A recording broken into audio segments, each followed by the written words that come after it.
बस्ती वालों का नया साल।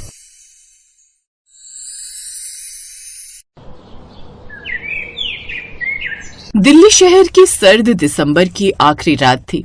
शहर की ऊंची ऊंची महंगी इमारतें लाइटों से जगमगा रही थी। मॉल, होटल, क्लब, सब जगह नए साल की पार्टी की तैयारियां जोरों पर थी। लेकिन शहर के एक कोने में रेलवे लाइन के पास बसी एक छोटी सी बस्ती थी, धारावी बस्ती, जहां अंधेरा था, ठंड थी और खामोशी में छुपी सैकड़ों मजबूर सांसें थीं। उस फटे टाट प्लास्टिक की चादरें, जलती हुई लकड़ियों का छोटा सा अलाव, जहां उस अलाव के पास बैठी थी 40 साल की शांति, जिसकी आंखों में थकान और चेहरे पर मजबूरी साफ दिखती थी। उसके पास बैठा था उसका 12 साल का बेटा रोहन। माँ, सब लोग नए साल की तैयारी कर रहे हैं। सारा शहर कैसे सजा हुआ है, लेकिन हमारी बस्ती में तो जैसे कुछ भी रौनक नहीं है। हम गरीबों के लिए नया साल भी वही होता है बेटा। कल भी रोटी की तलाश, आज भी रोटी की तलाश। हमारे लिए साल भले ही बदलता है, लेकिन हालात वही के वही रहते हैं।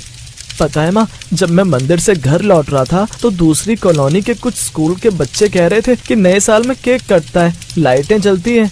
जलते होंगे बेटा, लेकिन जब से मैं इस बस्ती में आई हूँ, हमारी बस्ती में बस अलाव जलता है बेटा। अरे भाई, नया साल आने वाला है, कम से कम चाय तो मीठी पी लेते हैं, वही नए साल का जश्न हो जाएगा। उस अलाव के पास और भी लोग बैठे थे, जैसे बबलू चाचा जो कि रिक्शा चालक थे, मीरा जो कि एक विधवा थी।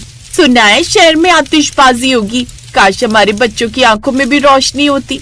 ये बेचारे तो इस बस्ती से ही दूर दिख रही बड़ी बड़ी इमारतों में चमकती रोशनी को देखकर ही खुश हो जाते हैं। इसके बाद वो सभी उस अलाव की ओर देखने लगते हैं, जैसे अग्निदेव से नए साल पर अपने लिए ढेरों दुआएं मांग रहे हो। जहाँ एक तरफ बस्ती वालों के लिए नए साल की तैयारी कुछ ऐसी थी, वहीं दूसरी तरफ शहर के एक बड़े से घर में सिद्धार्थ खड़ा था। हाँ भाई, इस बार नया साल दुबई में मनाने का प्लान था, पर सच कहूँ यार, मन नहीं लग रहा। मन अजीब सा बेचैन था। उसके सामने खिड़की से शहर दिख रहा था, लेकिन उसके चेहरे पर एक अजीब सी बेचैनी थी। सब कुछ है मेरे पास, ऊपर वाले की दया से किसी भी चीज की कमी नहीं है, लेकिन फिर भी खालीपन क्यों है मन में। सिद्धार्थ ने अपने नौकर से कहा, रामू ड्राइवर को बोलो गाड़ी निकाले। लेकिन मालिक, रात के 11:30 बज रहे हैं इस वक्त, आप जितना कहे उतना करो। जी मालिक। सूरज साहब ने जो पार्टी होस्ट की है उस तरफ जाना है ना सर? नहीं मनोज, आज पार्टी नहीं देखनी, बल्कि आज शहर देखना है। अब ड्राइवर गाड़ी लेकर निकल पड़ा। सारा शहर रोशनी से जगमगा रहा था। सभी नए साल के जश्न की तैयारी में लगे हुए थे। कोई गिफ्ट्स लेकर किसी के घर जा रहा था, तो कोई केक लेकर चला जा रहा था। ऐसे ही गाड़ी आगे बढ़ती जा रही थी। कुछ देर बाद फिर गाड़ी धीरे धीरे बस्ती के पास पहुंची, जहां सिद्धार्थ ने देखा कि एक बस्ती के पास कुछ लोग अलाव जलाकर, फटे कपड़े पहने, साथ ही ठंड से कांपते बच्चे बैठे हुए थे, जिन्होंने कपड़ों के नाम पर पतले कपड़े पहने हुए थे और किसी तरह ठंड से बचने के लिए उस अलाव के पास बैठे हुए थे। उनको देख सिद्धार्थ का दिल कांप उठा। ड्राइवर, गाड़ी रोको। साहब, यहाँ। I said stop the car. फिर सिद्धार्थ गाड़ी से उतरा। सूट बूट में बड़ी सी कार से उतरते हुए उसे देख रोहन ने डरते डरते पूछा, माँ, ये अमीर अंकल कौन है? उसे देखकर शीतल घबरा गई। कहीं ये कोई बड़ा अधिकारी तो नहीं जो हमसे ये जमीन खाली करवाने को कहने आया है? नहीं नहीं, ऐसा हुआ तो हम इतनी ठंड में बच्चों को लेकर कहाँ जाएंगे? ठंड किसी की औकात नहीं देखती, वो तो बस अपना शिकार ढूंढती है। वैसे आप सब नया साल नहीं मना रहे, यहाँ क्या कर रहे हैं?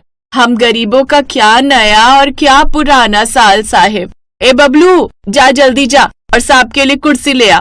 लेकिन कुर्सी तो टूट गई मीरा, वो कल मोटी विमला काकी उस पर बैठ गई थी। तभी विमला काकी ने अपनी चप्पल बबलू की ओर फेंकते हुए कहा, कमबख्त, तेरे बाप के पैसों का नहीं खाती, सरकार से जो थोड़ा सा राशन मिलता है वो ही खाती हूँ, कमबख्त। ये सुनकर सभी हंसने लगे। कमाल है, ऐसे तो विमला काकी को कुछ सुनाई नहीं देता, लेकिन ये बात अच्छे से सुनाई दे गई। आप सब परेशान मत होइए, मैं यहीं ठीक हूँ। तभी सिद्धार्थ ने किसी को फोन किया। जल्दी से 100 गर्म कंबल, अलग अलग तरह के पकवान, केक और कॉफी स्नैक्स का इंतजाम करो, और धारावी बस्ती ले आओ। ये सुनकर सभी बस्ती वाले हैरान रह गए। हे भगवान, आज तूने हम गरीबों पर भी नजर डाली, तेरा लाख लाख शुक्रिया। कुछ देर बाद वहाँ एक बड़ा ट्रक आया, जिसमें सिद्धार्थ का मैनेजर था। वो सारा सामान साथ लेकर आया था। उसने एक एक कर सभी कंबल उस बस्ती के लोगों को बांटे। वो तो उन सबके लिए जैसे नए साल की पार्टी हो गई थी। फिर रात को घड़ी में 12 बजने वाले थे। सिद्धार्थ ने केक निकाला। रोहन, यहाँ आओ, केक नहीं काटोगे? अरे वाह, पहली बार अपने मोहल्ले में भी केक कटेगा। बड़े साहब, आप भी नया साल हम सबके साथ मना रहे हैं। आज नया साल इस बस्ती के साथ। साहब, आज तो हमारी बस्ती भी वीआईपी बन गई। ये सुनकर सब हंस पड़े। साहब, आज तुमने हमें सिर्फ चीजें नहीं दी बल्कि इज्जत दी है। ये सुनकर सिद्धार्थ की आंखें भर आईं। घड़ी में 12:20 हो चुके थे। केक भी खत्म हो चुका था, चाय भी खत्म हो चुकी थी, लेकिन बस्ती वालों के दिल अब भी गर्म थे। तभी अचानक एक पुलिस जीप तेज आवाज के साथ बस्ती के बाहर आकर रुकी। ये क्या हो रहा है यहाँ? एक कड़क आवाज गूंजी। बस्ती के लोग डर गए। माँ, कहीं ये सब सपना तो नहीं था? पुलिस इंस्पेक्टर आगे आया। मिस्टर सिद्धार्थ मल्होत्रा, शहर के जाने माने बिल्डर, आप यहाँ क्या कर रहे हैं? ये बात सुनकर बस्ती वाले हैरान रह गए। मल्होत्रा, इतना बड़ा नाम जिससे शहर में हर कोई वाकिफ था। शीतल ने घबरा कर पूछा, इंस्पेक्टर साहब, आप इस वक्त यहाँ, हमसे कोई गलती हो गई है क्या? गलती आज से 23 साल पहले हुई थी। 23 साल पहले इसी बस्ती में एक गरीब औरत रहती थी जिसका नाम था पायल। इतने सालों बाद ये नाम सुनकर शीतल का दिल धक से रह गया। पायल, वो मेरी बहन थी। उसकी मौत सर्दी में हो गई थी और सरकारी फाइल में लिखा गया था गरीबी। ठंड में गरीबी के कारण उनकी मौत हो गई थी। इसके बाद सिद्धार्थ ने कहा, लेकिन उसका बेटा उस रात जिंदा बच गया था, और वो बच्चा और कोई नहीं बल्कि मैं ही हूं, जो उस रात ठंड से कांप रहा था। मेरी माँ ने अपनी आखिरी शॉल मुझे दे दी थी ताकि मैं ठंड से बच सकूं। फिर पूरी बस्ती में सिसकियां गूंज उठी। शीतल फूट फूट कर रो पड़ी। तो तुम मेरी बहन के बेटे हो। हाँ मौसी, उस रात मैंने कसम खाई थी, अगर जिंदा बचा तो किसी बस्ती का नया साल फिर कभी अंधेरे में नहीं बीतेगा। तो आप हमारे जैसे ही थे। मैं आज भी तुम सब जैसा ही हूं, बस फर्क इतना है कि अब देने की हालत में हूं। सरकार ने आज ये बस्ती अवैध घोषित कर दी है और इसे 3 दिन में खाली करना होगा यहाँ के लोगों को। ये सुनकर सभी बस्ती वालों के चेहरे एक पल में उतर गए। तो क्या नया साल बस एक रात का था हम गरीबों का? नहीं, अब ये लड़ाई शुरू होगी। मैं सिद्धार्थ मल्होत्रा सबके सामने ऐलान करता हूँ, मैं अपनी माँ के नाम पर यह जमीन खरीदूंगा और ये कानूनी लड़ाई लड़ूंगा, और अगर जरूरत पड़ी तो मैं फिर से उसी बस्ती में रहूंगा। ये बात सुनकर पुलिस इंस्पेक्टर चुप हो गया और वहां से चला गया। माँ, आज सच में नया साल आया है।